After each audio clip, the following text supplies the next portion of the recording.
Good morning. Welcome to Unity Center on Zoom, Unity of West Linn.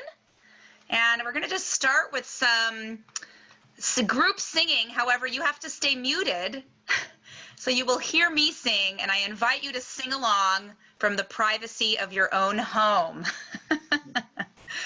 So we're going to start with I Am So Blessed. I am so blessed.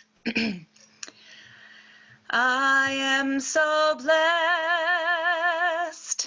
I am so blessed. I am so grateful for all that I have. I am so blessed. I am so blessed. I am so grateful. I am so blessed. Let's do it again. I am so blessed. I am so blessed. I am so grateful for all that I have. I am so blessed. I am so blessed. I am so grateful. I am so blessed.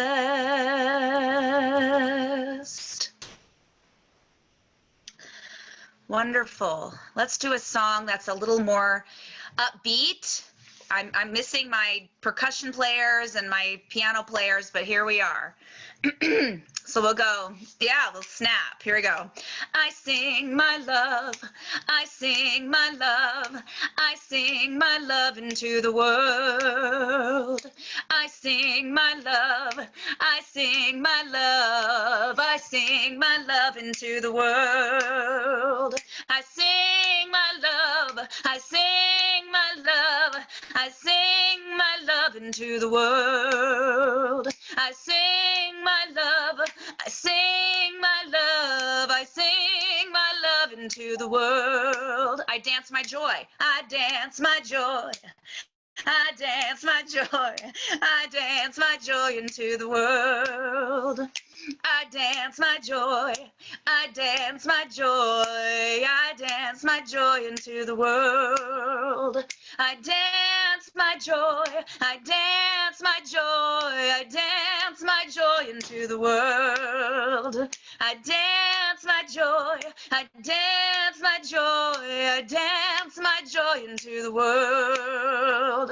That's the way, I like it, that's the way, I like it, that's the way, I like it, that's the way, I like it, Thank you, nice job. I can see it in everyone's faces. Wonderful job.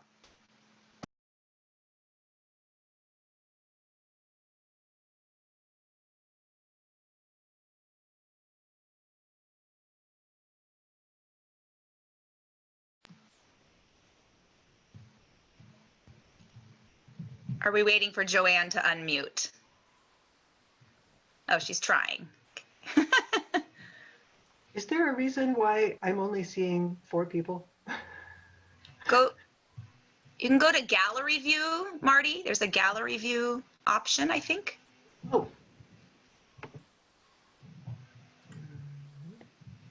Okay. Welcome everybody to Unity of West Linn by way of Zoom. Yeah. Lots of familiar faces. If there is anyone new with us, welcome, welcome, welcome. We would give you a welcome packet, but come to, when we resume physical meetings, come to church and you will get a welcome packet. Invite you to find out more about the World Healing Center, www.worldhealing.org, and it has all kinds of information about us. If you go to the menu, you find all about the meetings that are going on, all the activities that are going on, and just lots of information. Also, our Facebook is Unity of West Linn, or the Unity Center, West Linn, Oregon. So join us there. And announcements. Sharon is having another online spirit circle with healing messages from spirit tonight from 6 to 8 on Zoom. It's on a donation basis. Suggested donation is $12 to $20, and the donations go to the Unity Center. If you go to Unity Facebook, our website, our Unity Meetup, and you'll find the information on the e-news for the Zoom link. And I did that a couple of weeks ago, and it was very easy. She sent me the Zoom and enjoyed it a lot.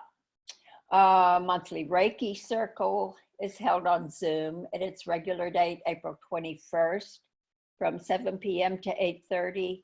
Reiki Master Dylan Cameron will also provide guided healing meditation during the circle. The Zoom login information is also on the website, on Facebook, on Unity Meetup, and in the e-news.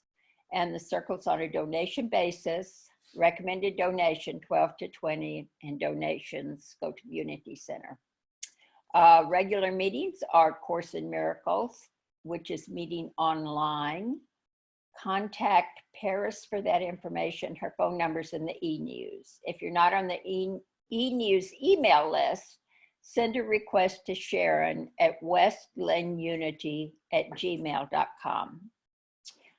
Contact the men's and women's group leaders for information on the group meetings, and you can find that on the website also. The Quantum Warrior book study is on hold for now. It's almost finished, but Marilee says she'll be happy to lead another one if she has 4 or more people interested. So let Marilee know if you're interested in that. Our upcoming speakers are going to be Rabbi Brian Zachary Meyer next week, and on the 3rd is Reverend Cheryl Mays. Encourage you again to look at the webpage. All donations can be made for PayPal on the PayPal button at the bottom of our homepage on the website, or you can mail a check to the Unity Center. And that information will also be available afterwards. There is going to be a meeting at 1 o'clock after our service, and that is for, I get informational meeting, and that is Zoom for where we are financially and to look at some things that are going on. And I think that is it for announcements. Normally we would shake hands, hug, greet each other, but here's my virtual hug for all of you. And I think next,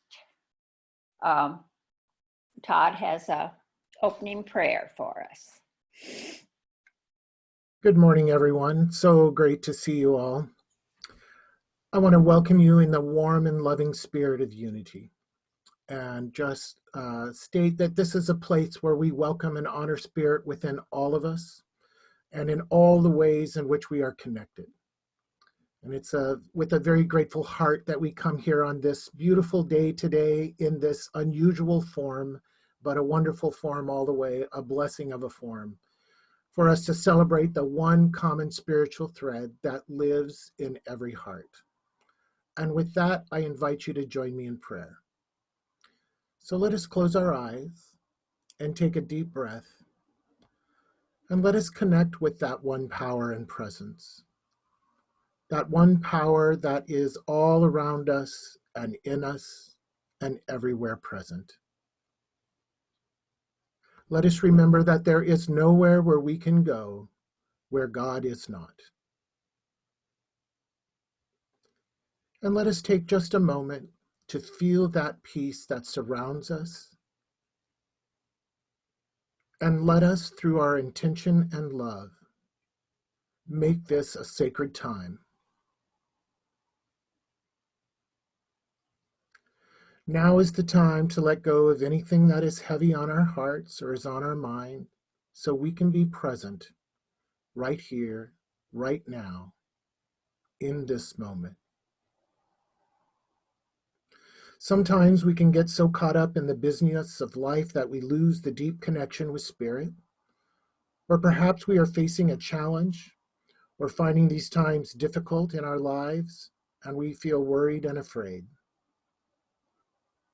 Now is the time to let those things go and just be fully present in this moment. Mother, Father God, we join right now with tens of thousands of people all around the world who are praying right now. And we see a world that works for everyone. And so it is. Amen.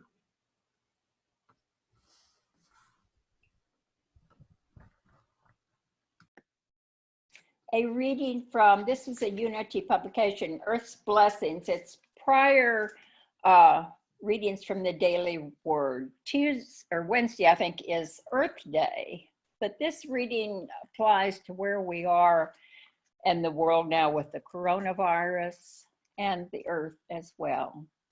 The entire Earth and everything and everyone upon it is completely enfolded in the protecting love of God. North, south, east, and west, all are within the compass of his love. And the remotest part of this earth is filled with his radiant, healing light. On mountaintops, in deep valleys, God's love is there. In barren deserts, jungle forests, and endless seas, God's love is there. In cities and in the country, God is there. In homes throughout all lands, he rules and reigns supreme. His spirit holds the birds aloft and blesses each animal on earth with instinct. His life grows in every tree and plant and flower, and his divine image shines in the depths of every human being. Truly the earth is the Lord's, and there is nothing to fear. His love is guiding the entire world to the glorious destiny of peace for which it was created. The earth is the Lord's and the fullness thereof. Psalms 24:1.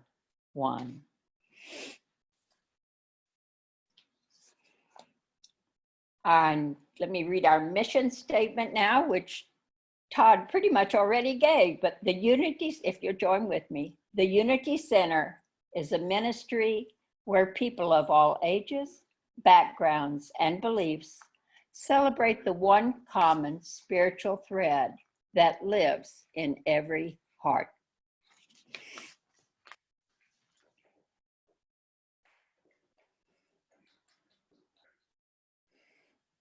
And Layla, you're on. Yeah. Here's a song about refreshing our spirits and gladdening our hearts.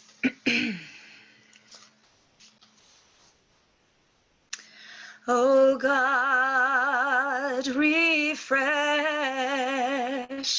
and gladden my spirit, purify my heart, illumine my powers. I lay all my affairs in thy hand. Thou art my guide and my refuge. I will no longer be sorrowful and grieved. I will be a happy and joyful being. Oh God, I will no longer be full of anxiety, nor will I let trouble harass me. I will not dwell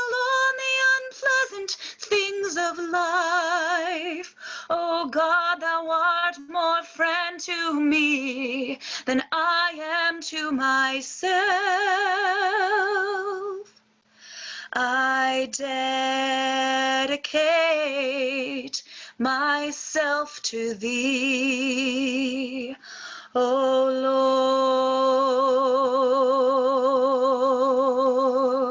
Lord. I dedicate myself to thee, O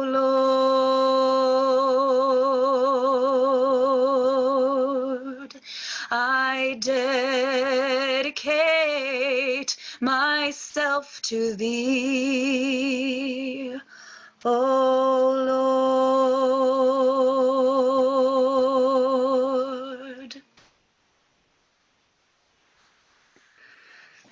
Thank you, beautiful. Thank you.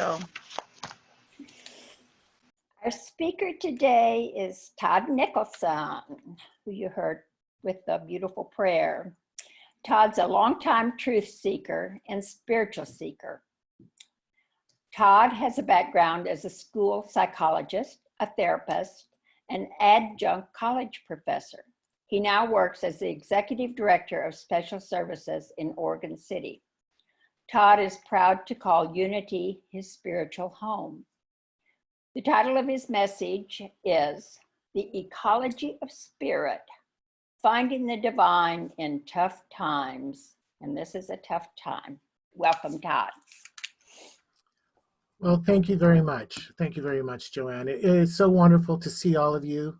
I was paging through, looking at all those wonderful familiar faces and names, and you know, it truly is an honor for me to be asked back. I've been around Unity for a long time now, and I keep going back to what a wonderful connection I've had with Unity actually throughout my life. I remember as a young person, my introduction to Unity was I grew up in a very rural area, and we only had TV for a few hours a day. It went off at 10 o'clock at night. And at 10 o'clock at night, this wonderful thing, they play the national anthem, if anybody remembers that.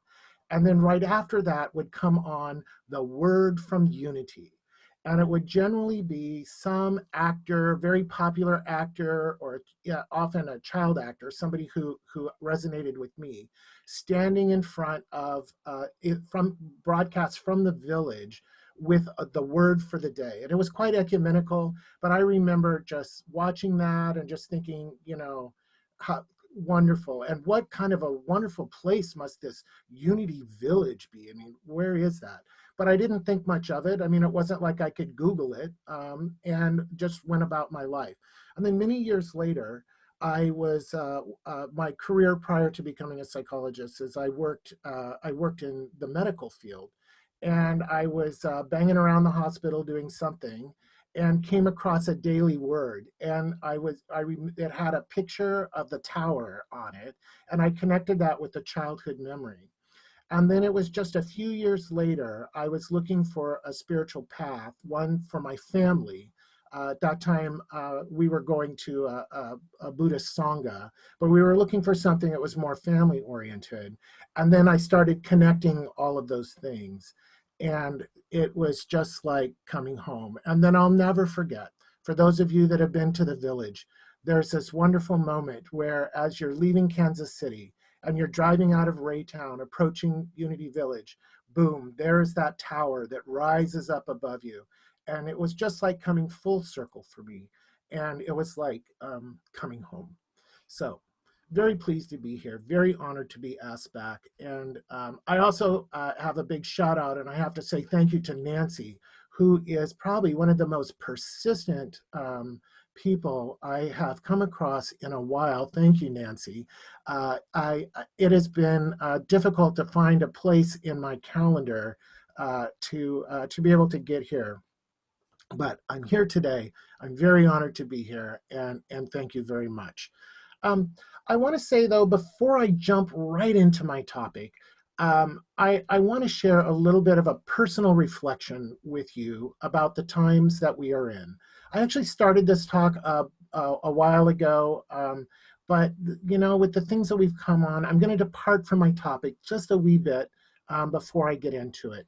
And so, if you will indulge me, I'm just going to talk a little bit about that. And I just want to reflect on this kind of weird, wonderful, and strange times that we find ourselves living in. So much has changed so fast. And I don't know about you, but I find myself both in awe and a little bit apprehensive about how much our lives have changed in just such a short amount of time. Anybody else feeling this way? So first, I think I'd like to talk about the awe feelings, the kind of cool things. I am amazed at how much our society, at least for the most part, has come together to meet the needs of our community during this unique and historic time. I mean, just a little while ago, we were all talking about how much rancor there was in the world and how much division there was. And I sort of sense that we are, at least in this moment, that there is a little bit of an easing of that. You know, together, we have faced many, many unknowns in the last few weeks in this rapidly changing environment. All of us are trying to sort through a plethora of information, and sometimes it's conflicting information. I am so struck by the legions of ordinary folks that are sewing masks and looking out for neighbors.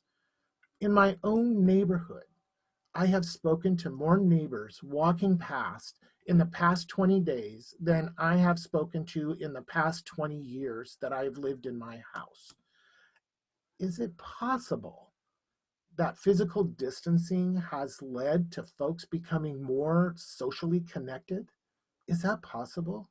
Now, that is something to be in awe of, at least for me. But even so, it is still unnerving and stressful. And there are many, many unknowns that we are all coping with.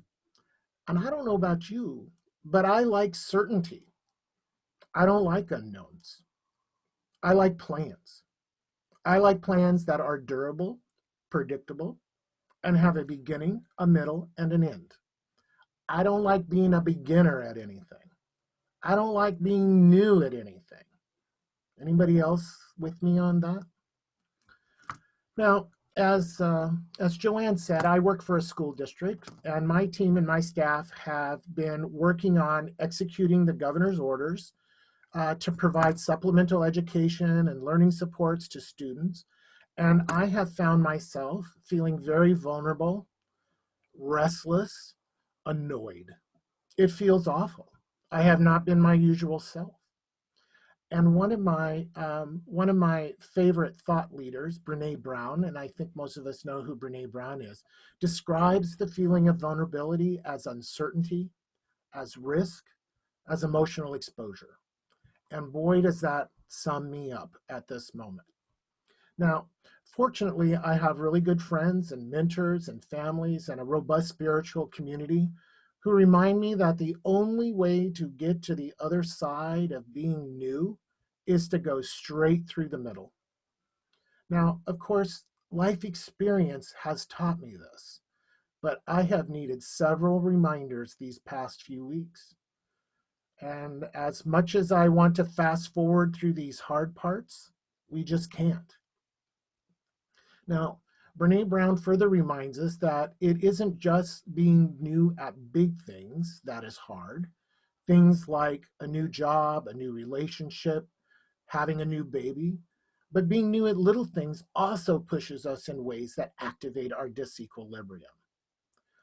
For me, the past 4 weeks have been filled with all sorts of newness, big and small. In terms of my work, I've needed to learn how to work at home, how to video conference and hold meetings, and I'm sure a lot of us have been doing that same thing. Some of my meetings have been for more than 100 people at a time from this very room. Last week, I was the technology director for a school board meeting out of this room. Inconceivable, just a little over a month ago. Everything is taking longer. Everything is being more complicated. And my technology has not always behaved. Now, I am grateful to still be working. I am very grateful for that. But my job has also changed significantly. My focus has changed significantly. As part of my school district's leadership team, we have needed not only to figure out how to do online teaching, but we've also had to figure out how to provide meals to all of our students, now 7 days a week. We've had to figure out how to put in place childcare for our essential community workers and also maintain regular district operations remotely. These are just a few of kind of new work-related things that I've had to cope with, and I know that everybody has their own list of new things. It's also my first global pandemic. Physical distancing, staying home, caring for high-risk loved ones from afar, and managing new cleaning protocols all compounds my feelings of discomfort. So that brings the question, how do we keep from emotionally shutting down? How do we stay standing, ready and able to support ourselves and each other? How do we stay connected to our innate divine nature amid so much change and newness? Well, fortunately, last week, I stumbled upon a 3-step process that has helped me embrace all the new in our world. And indeed, it does come from Brene Brown, and she talks about it as the suck of new. And for me, it was the suck of new that made me really cranky and shut down for several days, was trying to help lead a district into moving into an entirely online education while we stay home and stay safe. And thanks to Brene Brown, I was reminded that I could lean into a couple of strategies that I want to talk about just for a couple of minutes. And these are strategies that she calls the terrible first time. Actually, she calls it the FFT. I call it the TFT, the terrible first time. She calls it the FFT. Now, I'm going to stick with TFT, and you can use your imagination for what the F stands for in her version. But if you're looking for a strategy, this might work for you. And I'm just going to recap it here really quickly. First, the most powerful part of the strategy is naming the TFT when you find yourself in it. What is going on right now? Why do I feel out of control? Why do I feel like I don't know what I'm doing? Am I the only one feeling this way? The best thing to do at that point is just to name it. Naming it is the key. I'm in a TFT right now. I'm supposed to feel this way. It's new. This is key because we are a meaning-making species. This normalizes our experience. Now, sometimes we feel like naming the experience gives the feeling power. And the last thing we want to do is give what we might think of a negative feeling is power. But that is a myth. Naming the experience gives us the power. Martin Luther King defines power as the ability to make change and achieve purpose. It doesn't matter how big or small the TFT is, naming it is the first step to reclaiming our power and to normalizing our experience. So that's the first step, naming it. Secondly, we put our experience in perspective. We remind ourselves that this feeling, like all other feelings, are transitory. It's temporary. It doesn't mean that we suck at everything. It just means that I'm in a TFT right now. This is just happening right now. And then finally, we reality check our expectations. We say, this is going to suck for a while. I'm not going to master this right away. It isn't going to be perfect. I'm in good company. We are all trying to figure this out together. So collectively, we are on this grand adventure, or as I prefer to call it now, a grand TFT. More is being asked of us. I feel like right now we have the opportunity to expand our awareness expand our awareness of our inner spiritual universe. Because after all, we find ourselves in the equivalent of a natural disaster on an international scale. It's also okay to feel all of those feelings and let other people know that we have them, because it gives other people permission to feel them as well. Now, those of us that have been around Unity and New Thought for a while, we have to be a little cautious here. And I'm speaking from personal experience, because we in Unity love to focus on light and love. But if we skip all those hard feelings and try to go straight to light and love, we engage in spiritual bypassing, and that cuts ourselves off from the full measure of all that Spirit has to offer. As spiritual beings, we have the marvelous ability to hold more than one feeling at the same time, even though it doesn't always feel that way. We get to feel more than one feeling at the same time. We can feel uncertain, we can feel awkward, disappointed, we can feel grief, so much grief right now. But we can also feel those feelings and be connected to Spirit at the same time. You know, one of the reasons that we have communities like this is because we aren't all in the same emotional place at the same time. We take turns supporting each other and those around us. In some religious traditions, grace is defined as free and unmerited favor of God. In Unity, we see grace as the transforming power of Christ energy, always available, always accessible.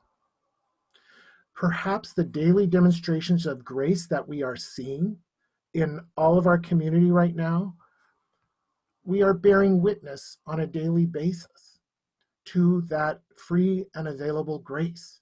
We just need to remember to look for it. Perhaps the greatest teaching of this time right now is going to be that grace is there and that we get to pass it on. And with that, now I will turn to my topic. So the ecology of spirit, finding the divine in tough times. So I would like to share with you a quote from that great spiritual master, Albert Einstein. It's a wonderful quote, and I think that it reflects a lot of the things that we talk about in Unity all the time. He said this: "A human being is part of the whole universe, a part of time and space. The human experiences themselves, their thoughts and feelings, as something separate from the rest, a kind of optical delusion of their consciousness. This delusion is a kind of prison for us, restricting us to our personal desires and to affection for only a few people close to us. Our task must be to free ourselves from this prison by widening our circle of compassion to embrace all living creatures and the whole of nature in its beauty." I find Einstein's insight to be remarkably close to that of Unity's teaching that there is one power and one presence in the universe. Within each individual is the divinity and expression of God. You know, it is often said that we are divine beings having a human experience, that each and every one of us is an expression of God. And I think that those of us, because by virtue that we are here today, can all agree with that, at least to some degree. I am mindful that this coming week on Wednesday, April 22nd, is Earth Day. Now, I remember the very first Earth Day in 1970. Does anybody else remember that? So what a big deal that was, because for me, you see, I was a youngster growing up in rural Montana. And there was much ado when those school buses filled with free love hippies started rolling into town and began showing us farm folk and loggers how to hug trees. You can imagine. We thought it was strange then, but most of us eventually came around. Some of us might have been so ensorcelled by those hippies that we later followed to a degree in their footsteps. Just saying. But the notion of ecology as a separate and distinct science from biology was a relatively new culture in white American culture at that time. Indigenous peoples had a much greater understanding of ecology, which they weren't given much acknowledgement for. At least they weren't given acknowledgement for a long time. And then also in the 1970s and 80s, there was a very prolific time for the study of ecology and a lot of scientific understanding. But it took more than 30 years to catch up with those indigenous ways of knowing, where people began to recognize and honor the spiritual dimensions of ecology. And now that has become an emerging field in and of itself. Spiritual ecology recognizes that there is a spiritual facet to all issues related to conservation, environmentalism, and earth stewardship. Spiritual ecology is about belonging. It is about everything is related to everything else. Every living being, every plant, every rock, every mineral, every element has an impact on each other. As a youth, the study of ecology helped me see that the forest, which was right outside my door, was more than a place you went to get lumber. Rather, it was a microcosm of the earth itself. It's a crucial component of the earth, and its beings depended on it for survival. And this is just one example of the interrelatedness around us. One of my favorite spiritual masters, at least my favorite spiritual master of the moment, is Brother David Steindl-Rast. And he focuses a lot on gratitude. He says gratitude is the key to everything. And without gratitude, and I'm using gratitude here in the sense of gratitude with a big G, the big G that is gratitude as a spiritual dimension. He says that without gratitude, there is no sense of belonging. Without living the truth of belonging, we are cut off from that interrelatedness, the interdependence and ecology of the natural and spiritual world. And when we are cut off or unconscious of our interrelatedness, we are likely to do harm. Has anybody seen those news stories that are going on right now about the drastic reduction in pollution over the last couple of months because we are all forced to be at home? That's just something that makes you pause for a moment and definitely shows our interrelatedness with the ecology. So then, how do we approach gratitude? Especially in tough times, when it may not always seem apparent that we have things to be grateful for. Last week, Reverend Christine Green spoke about our interresurrection experience and about heart intelligence. And I was very happy that she talked about that because I got to spend the better part of a summer at the HeartMath Institute in Santa Cruz a few years ago. And so that very much resonates with me about how our heart intelligence and all of our energy fields bump into each other and how they are related. And you could say that they have kind of their own inner ecology of themselves. So I'm going to talk just a little bit more about that today. And as she mentioned last week, that we are all born with a quest for meaning, a spiritual connection. And it is through our heart that we find meaning. How do we know when we found meaning? Well, we know that we have found it in any given moment because we feel it right here in our heart. Different religions can be thought of as different frameworks for finding meaning. We know that we have found meaning about something, a person or a relationship, when we feel it in our hearts, and our heart finds rest and repose, perhaps even peace. Just as our eyes react to light and our ears to sound, our hearts respond to meaning.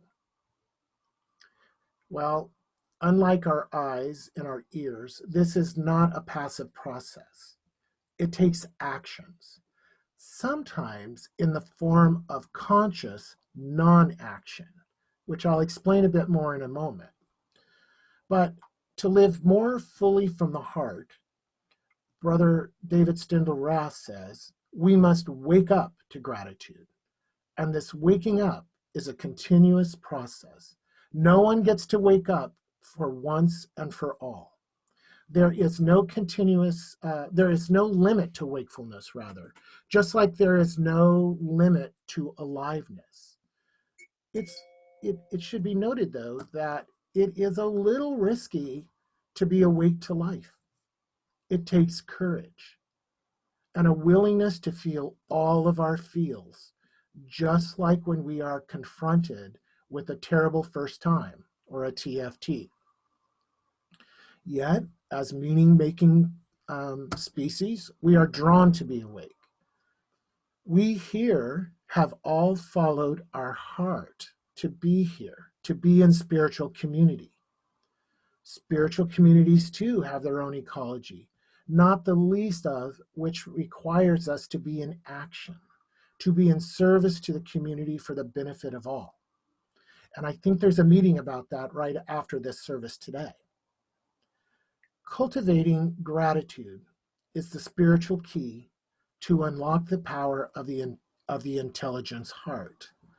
Just like cultivating a garden, you don't get to just plant the seeds and walk away. It takes work. The key to accessing our heart and living from a place of divine wisdom is gratitude. Myrtle Fillmore, the co-founder of Unity, healed herself with affirmations and gratitude, blessing every cell in her body on a daily basis for a period of time. Charles Fillmore, the other co-founder, said an attitude of gratitude announces the realization that we are already in heaven.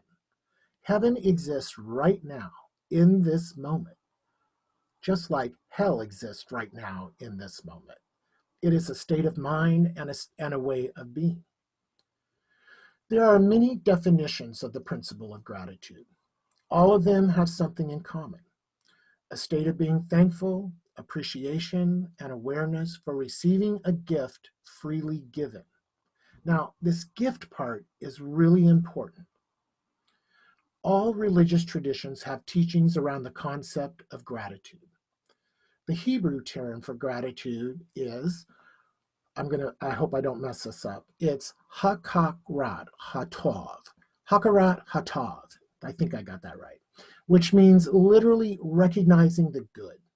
Practicing gratitude means recognizing the good that is already here, rather than wishing for good to arrive at some future time. And if you think about it, you might agree with me that the great catalyst for gratitude is surprise. For example, a rainbow always comes as a surprise to me. Now, not that it can't be predicted. We know we're going to see rainbows from time to time. But for some reason, when I come across a rainbow, it makes me pause, look, behold the beauty, and consider the marvelous sequence of phenomena that align in such an orderly way to produce that color. Another surprise that stimulates gratitude might be a close brush with death, either our own or somebody we love. I am so pleased right now to be able to see the gratitude being expressed for our healthcare workers and others who don't get to engage in physical distancing. They're doing that in service to all of us. Plato, way back when, even recognized that surprise is the beginning of a philosophy. It is also the beginning of gratefulness. What if our basic attitude toward life was gratefulness? Please know that it's not just enough to decide to be grateful or to tell somebody else to be grateful. Perhaps growing up, you were told, like me, just precisely how to be grateful and what you should be grateful for. I was often told to be grateful for non events. Sure glad they wrecked the car and you didn't. Or so glad that didn't happen to me, that happened to somebody else. Well, yeah, that is a form of gratitude, but that is a very low form of gratitude. That's a gratitude at a very low vibration, as the new thought folks might say. Active gratitude takes action. You've got to move your feet, just like planting that garden.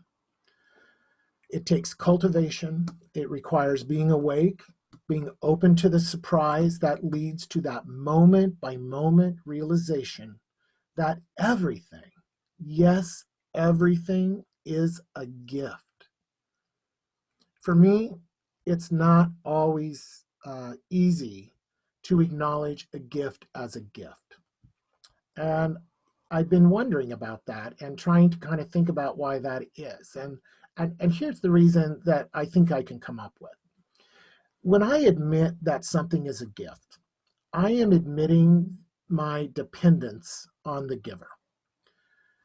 This may not sound that difficult, but there is something within me, within us, that bristles at the idea of dependence.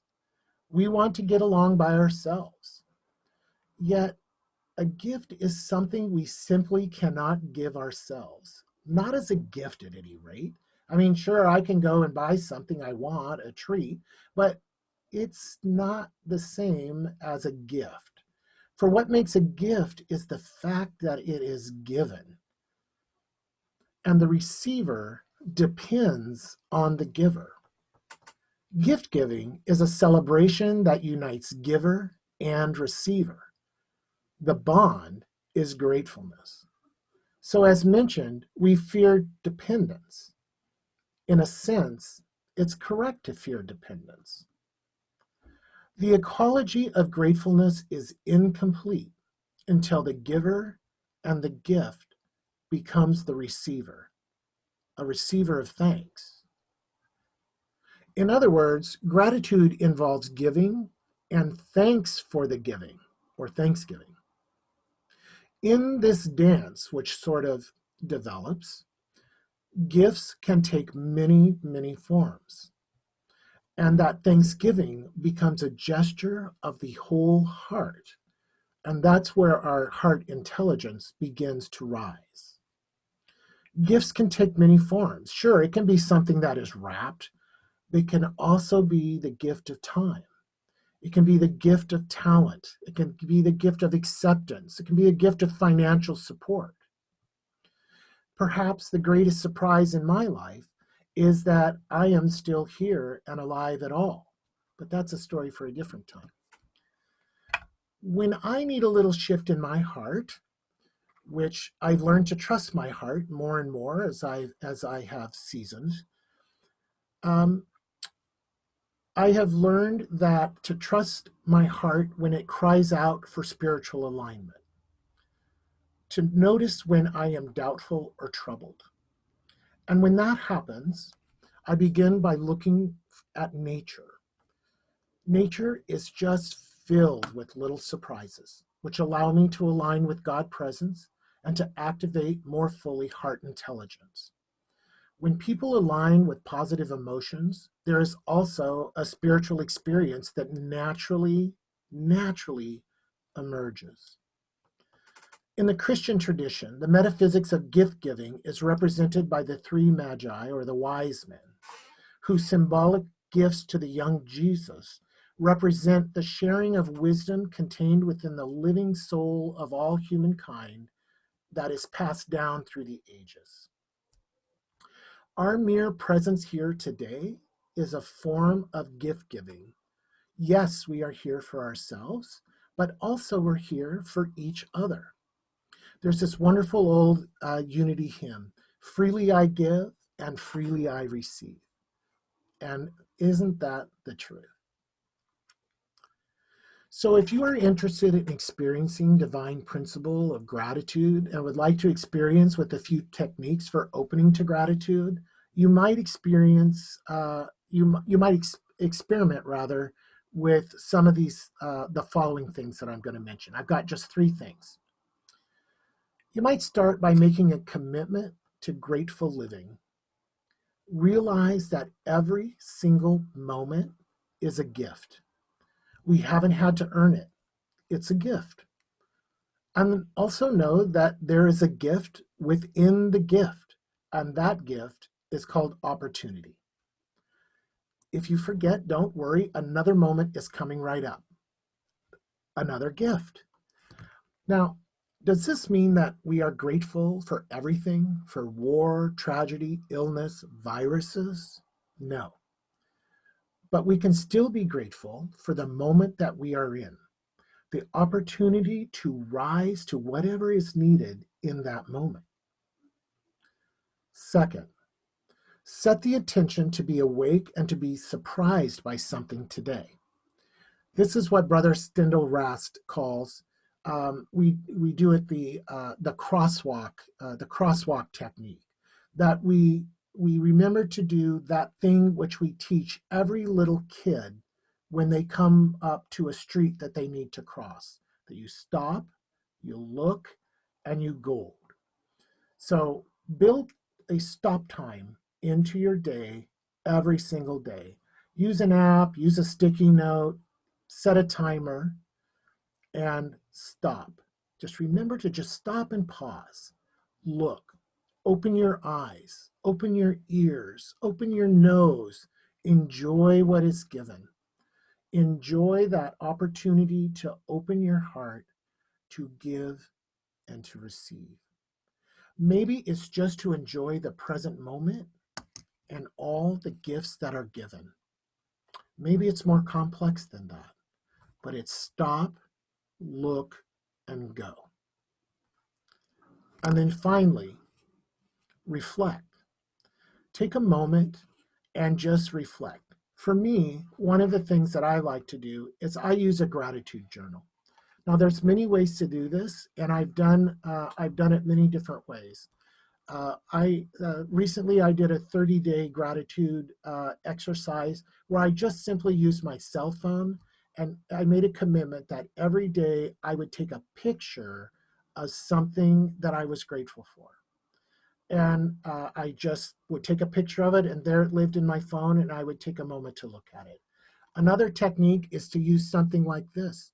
How unthreatening is this? This is the 1-minute gratitude journal. Well, gosh, I can do anything for a minute.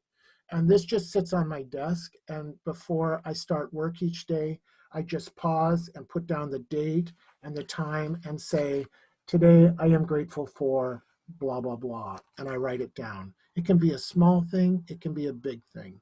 The other day when I was having a really rough day, the best I could come up with is, I'm grateful for my nice warm slippers. And you know what? That was enough. That was the best gratitude I could do in that moment, and that was okay. The important thing is to be creative.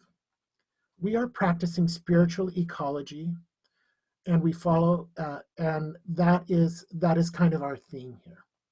And when we are doing that, we are following the advice of that great spiritual being called Albert Einstein, where he says, our task must be freeing ourselves from the prison of separation by widening our circle of compassion to embrace all living creatures and the whole of nature in its beauty. Thank you very much, and namaste.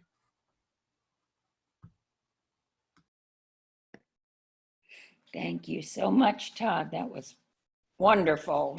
I had to write down a lot of 1, 2, 3s.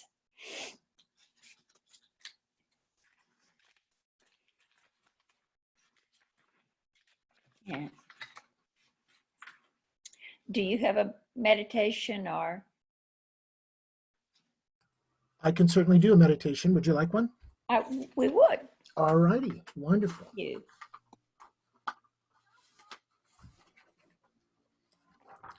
All right.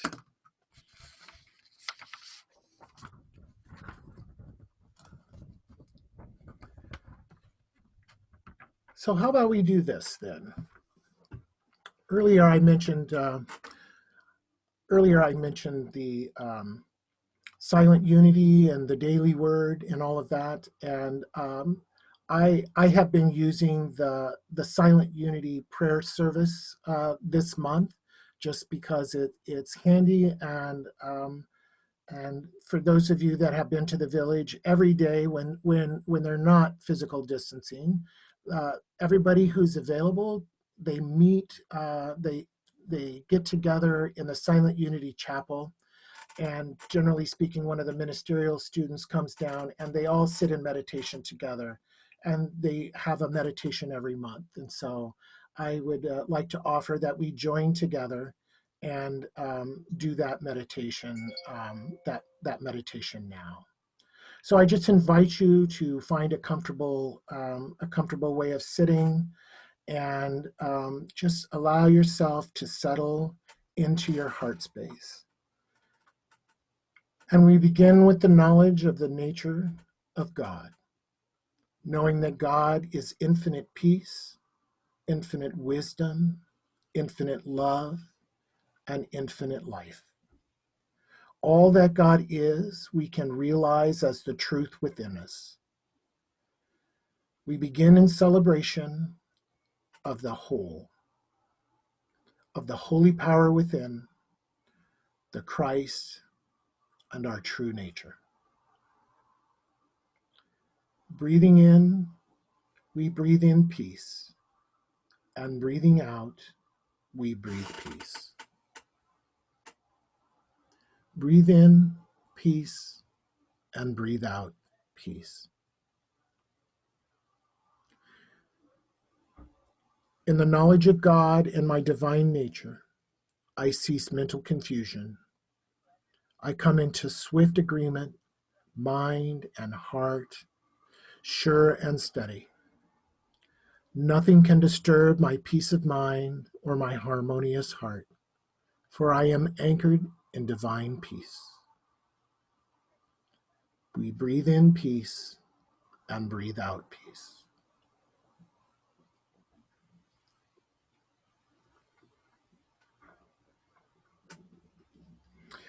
With every step forward, I am faith-filled and faithful. I faithfully place one foot in front of the other, confident and expectant, and I rest in the silence.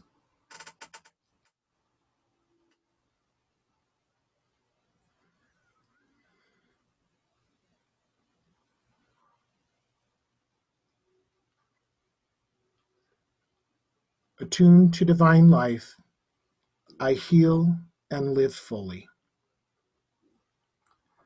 In God, there is fullness and wholeness in life.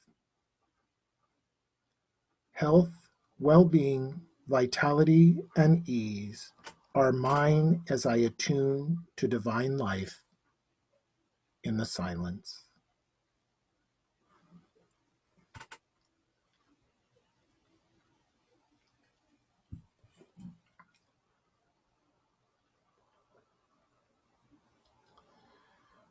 By the power of spiritual strength, I stand steady and ready. I stand strong and sure, steady and ready to bring clarity and resolution. I am spiritually strong, and I rest in the silence.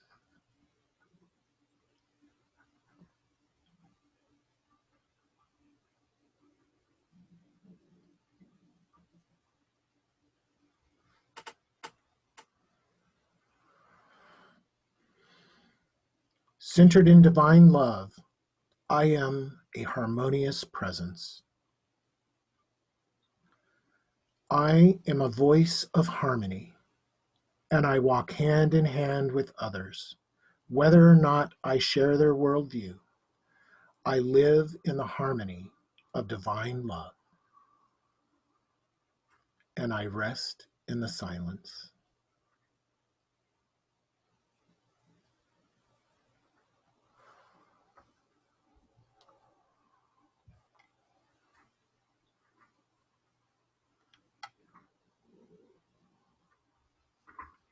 And as we close this period of prayer, we resolve to remain aware of our oneness with God that empowers us to live in a state of peace, faith, wholeness, strength, and harmony.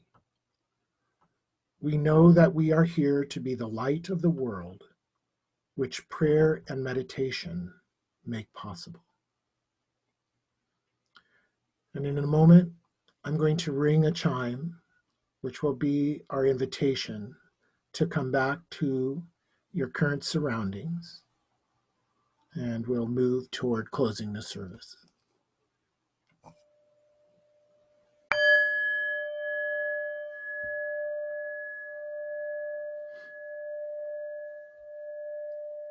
And so it is. Amen.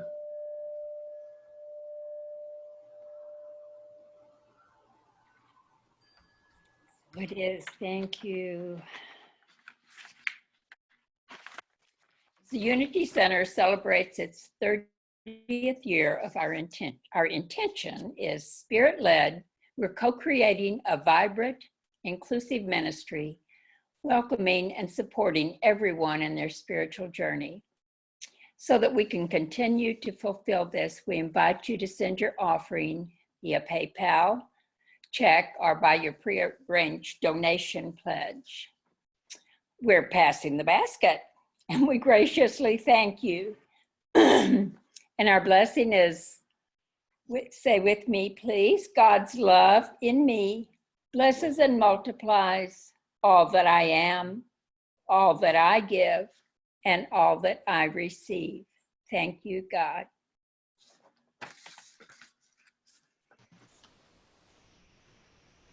And Layla, do you have another song? I thought we would just sing the peace song together. Okay. And yeah, so again, stay muted. We're getting the hang of it. I will lead it and you sing as loud as you can at home. Okay, your neighbors should be able to hear you. Big breath.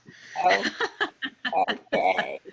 I just wanted to let everybody know, thank you everybody for being here. Come back next week, same time, same place. Check the website or your email for the Zoom link. And the Sunday message is also on YouTube. So you can go there and hear it and hear it again. And remember, prayer requests can be sent to Silent Unity, called, or sent in. They're online. And there's more support available there. Can I just say one thing?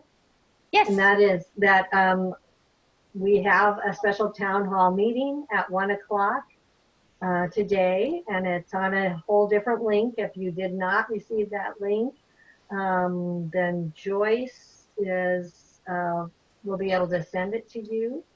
And Joyce, are you there? I'm there. My phone number should be in the directory if you have it.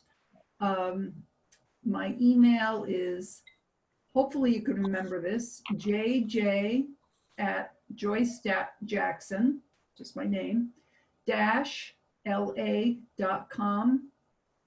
So again, jj@joycejackson-la.com.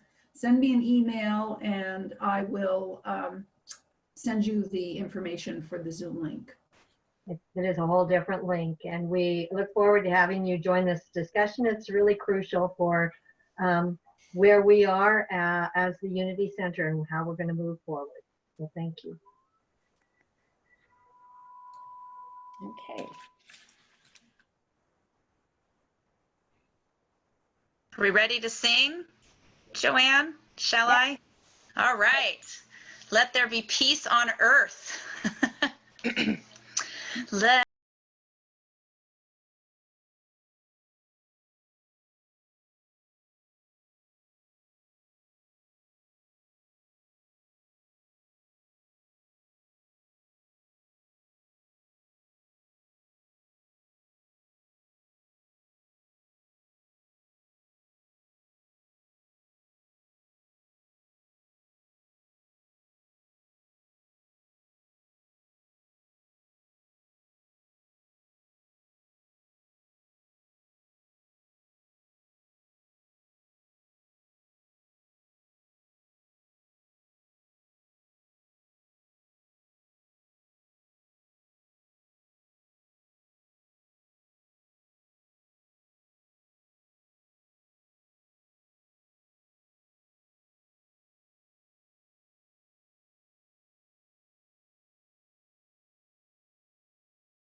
with me. Good job, everyone. Have an amazing week and see you next week. Thank you. And our prayer for protection and transformation, everybody, the light of God is in us. The love of God moves through us. The power of God transforms us. The presence of God is who we are. Wherever we go, God is, and all is well. Have a wonderful day.